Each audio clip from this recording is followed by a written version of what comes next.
Hello my little friends, मेरा नाम सुरभि है और हमेशा की तरह आज भी मैं आपके लिए एक मज़ेदार कहानी लेकर के आई हूँ। एक जंगल में एक भेड़िया रहता था। एक दिन वो खाना खा रहा था और उसके गले में एक हड्डी अटक गई। उसने हड्डी को निकालने की बहुत कोशिश की।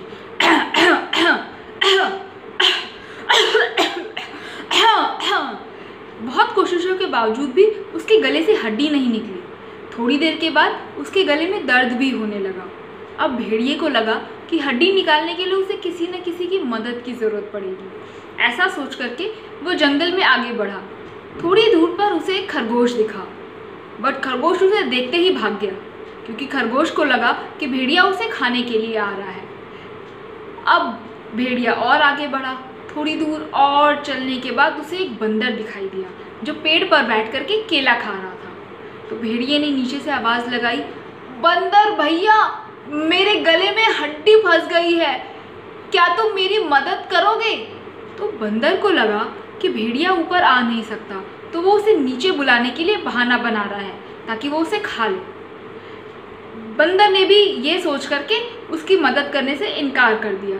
अब बेचारा भेड़िया गले के दर्द से परेशान और आगे बढ़ा।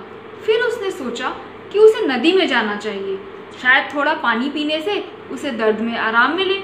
ऐसा सोच करके वो नदी की तरफ बढ़ा। जब वो नदी के पास पहुंचा तो उसने वहाँ एक सारस देखा और सारस की लंबी सी चोंच देखी। सारस की चोंच देख करके भेड़िए को लगा कि अगर ये मेरी मदद करने के लिए मान गया तो मेरे गले में फंसी हुई हड्डी बहुत आराम से निकाल लेगा।